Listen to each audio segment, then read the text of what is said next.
Oui, clairement, ça influe depuis 2023. Ça va influer par exemple sur les délégations de signature et la révision des délégations de signature pour sécuriser les processus évidemment financiers sur toute la chaîne et pas que pour le directeur général. Ça va influencer sur la sécurisation et la motivation, la présentation des dossiers au quotidien, aussi au niveau des instances. C'est-à-dire que même pour information, on va passer des dossiers en directoire, en conseil de surveillance pour que toutes les instances aient été concertées ou informées. Ça va aussi influencer au niveau des tutelles, en particulier l'ARS, mais ça peut aussi concerner le conseil départemental, ça peut aussi concerner la préfecture ou la direction des finances publiques. Tout ce qui permettra de montrer tout ce que nous avons fait pour atteindre le résultat et rester dans la réglementation et montrer que peut-être les obligations de service public, hospitalier bien sûr, nous ont imposé un petit écart.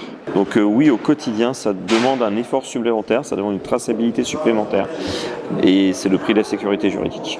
Ce que vous évoquez là, monsieur le directeur, me fait penser à ce que j'ai pu évoquer avec des cadres de santé sur la capacité d'identifier une situation de souffrance au travail, par exemple. Ce qui induit, à mon sens, d'être vraiment dans l'accompagnement du personnel d'encadrement. Et nous avons proximité, cas de santé, cas de sucre, pour voir un petit peu où sont les besoins en termes de formation, en termes de capacité de manager, d'encadrer les équipes. Donc c'est sûr que ça va être sur le management de proximité que les premiers éléments de détection doivent se situer. Ça veut dire être formé au management, déjà, pour tout le monde. Avoir des outils. Avoir la capacité à dire les choses à son N+1.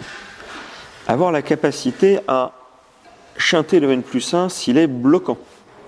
Ce réflexe de ne pas vouloir déranger le DG, de dire c'est bon, je gère, le côté un petit peu héros de l'hospitalier, fait que ça peut être dangereux, même au sein de dirigeants qui pourtant sont aguerris. Je pense qu'il y a aussi un point, c'est que en tant que dirigeant, on doit aussi prendre des décisions parfois dures et risquées, de neutraliser ceux qui sont toxiques dans une organisation. À ce sujet. Et oui, parce que c'est aussi protéger les autres, c'est aussi nous protéger, et nous savons très bien que le juge, après, nous demandera « Qu'avez-vous fait, monsieur le directeur général ?» Moi, je pars du principe que, dans tous les cas, si on ne met pas la poussière sur le tapis et si on prend des décisions avec de la méthode, de la rationalité, de la concertation, on sera toujours plus protégé que de n'avoir rien fait.